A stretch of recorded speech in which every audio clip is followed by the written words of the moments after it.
দেখুন আমি এখানে এক প্যাকেট মানে যে 15 টাকার যে প্যাকেটগুলো হয় নিউট্রিলার, সেই আমি এরকম একটা প্যাকেট নিউট্রিলা নিয়েছি। আমি এটাকে এরকম ভাবে সেদ্ধ করে রেখে দিয়েছি, খুব নরম হয়ে যায়, একটু বেশিক্ষণ ধরে এটাকে সেদ্ধ করবেন।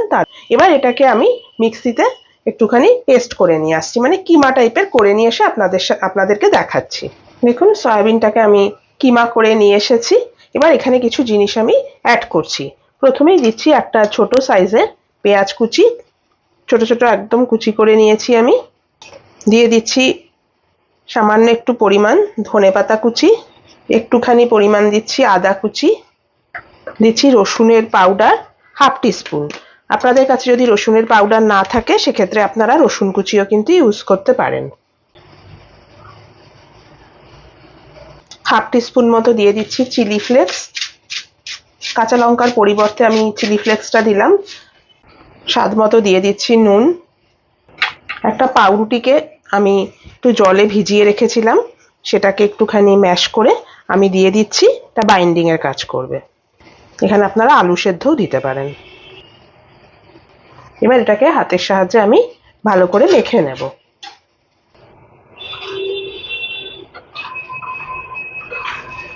দেখুন মাখাটা আমার হয়ে গেছে। যদি আপনাদের মনে হয় মাখাটা একটু নরম লাগছে সেক্ষেত্রে আপনারা 1 থেকে 1.5 টিস্পুন মতো কর্নফ্লাওয়ার বা ময়দা অ্যাড করতে পারেন। এবার দেখুন আমি হাতের সাহায্যে এটাকে এরকম গোল গোল বলের মতো করে নিচ্ছি। এগুলো রেডি করে আমি এটাকে কিভাবে ফ্রাই করতে হবে সেটা আপনাদের দেখাচ্ছি। দেখুন আমি হিটে একটা প্যান বসিয়ে দিয়েছি। আমি এরকম একটা আপ্পাম প্যান বসিয়েছি, আপনাদের কাছে না থাকলে কোনো অসুবিধা নেই, এমনি প্যান বসিয়ে দেবেন। এখানে আমি তেল দিয়ে দিয়েছি, ভালো করে তেলটা ব্রাশ করে দিয়েছি। আর যে কিমাটা আমি বানিয়েছিলাম আপনাদেরকে দেখালাম, সেটা থেকে দেখুন এরকম ছোট ছোট বলের আকারে আমি করে নিয়েছি। এবারে গ্যাসের ফ্লেমটা লো টু মিডিয়ামে রেখে আমি এগুলো ভেজে নেব। বলের সাইজগুলো আপনারা আপনাদের পছন্দ মতো করে নেবেন। আমি আজকে আপনাদেরকে করে দেখাচ্ছি সয়াবিনের মাঞ্চুরিয়ান। সবগুলো আমি দিয়ে দিলাম। এভাবে এটাকে এবারে হালকাভাবে একটু ভেজে নিতে হবে। একটু একটা পিঠ ভাজা হয়ে গেলে আমি উল্টে আপনাদেরকে দেখাচ্ছি। দেখুন আমি উল্টে দিয়েছি, এভাবে হালকা আছে এটাকে একটু উল্টা পাল্টে এরকম লাল লাল করে ভাজতে হবে। সব পিঠ যেন ভালো করে ভাজা হয়, এই প্যানে করার একমাত্র কারণ তেলটা খুব কম লাগে। এবারে আমি এটাকে আস্তে আস্তে আরেকটুখানি ভেজে নামিয়ে দিচ্ছি। এভাবে সবগুলো ভেজে আমি আপনাদের দেখাচ্ছি। দেখুন বন্ধুরা আমি হিটে আবার কড়াই বসিয়ে দিয়েছি। এখানে আমি 1.5 টেবিল স্পুন রিফাইন্ড অয়েল দিয়েছি। আর যে কিমাটা আমি ভেজে আপনাদের দেখাবো বলেছিলাম, এই দেখুন আমার এগুলো ভাজা হয়ে গেছে, এরকম লাল লাল করে ভাজতে হবে। তেলটা গরম হয়ে গেছে। এবার আমি এখানে দিয়ে দিচ্ছি প্রথমে 1 টেবিল স্পুন মতো রসুন কুচি, একটা কাঁচা লঙ্কা কুচি করে দিয়ে দিলাম, হাফ টিস্পুন আদা কুচি দিয়ে দিলাম, দিচ্ছি একটা বড় সাইজের পেঁয়াজ কুচি।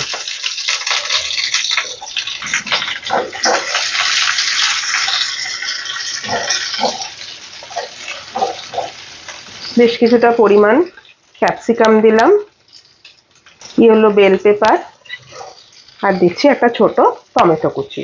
আপনারা চাইলে এখানে রেড বেল পেপারও কিন্তু দিতে পারেন। ফ্লেমটা কিন্তু হাই ফ্লেমে এবার এটাকে আমার রান্না করতে হবে।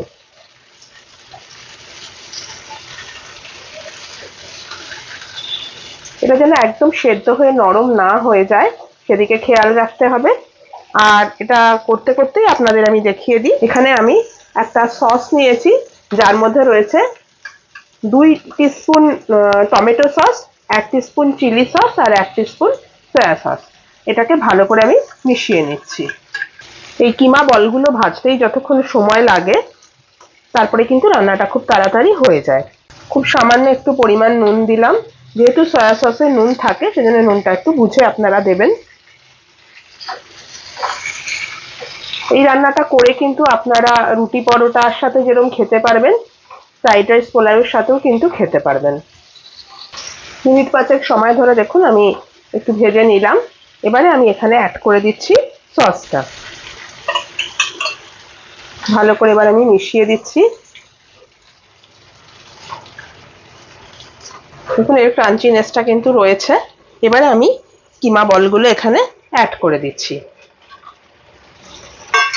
ভালো করে একটু মিশিয়ে নিচ্ছি। রান্না কিন্তু আমার প্রায় হয়েই গেছে। তো আস্তে আস্তে করতে হবে হালকা হাতে। এখানে চাইলে আপনারা একটু পেঁয়াজ পাতা দিতে পারেন, না থাকলে ধনে পাতাও দিতে পারেন। ব্যাস, এটা আমার একদম রেডি। ওপর থেকে আমি একটুখানি চিলি ফ্লেক্স ছড়িয়ে দিলাম। ফ্লেমটা এবার আমি অফ করে দিচ্ছি, দিয়ে কিছুক্ষণ স্ট্যান্ডিং টাইমে রেখে আপনাদেরকে এটা আমি সার্ভ করে দেখাচ্ছি। দেখুন বন্ধুরা, রেডি হয়ে গেল আমার সয়া মাঞ্চুরিয়ান। আপনারা অবশ্যই কিন্তু এভাবে একবার এই আপ্পাম প্যানের মধ্যে দিয়ে বানাতে পারেন, তেলটা কম লাগে, খেতেও খুব সুস্বাদু হয়। আমার এই রেসিপিটা যদি আপনাদের পছন্দ হয়ে থাকে আর আপনারা যদি আমার চ্যানেলের নতুন বন্ধু হয়ে থাকেন, তাহলে অবশ্যই কিন্তু আমার চ্যানেলটিকে সাবস্ক্রাইব করে একটা লাইক করে আমার পাশে থাকবেন। আর যদি ফেসবুক থেকে দেখেন তাহলে কিন্তু আমার পেজটিকে ফলো করে নেবেন। আজ তাহলে চলি, আবার চলে আসবো অন্যদিন নতুন কোনো রেসিপি নিয়ে। সুস্থ থাকবেন, ভালো থাকবেন, নমস্কার।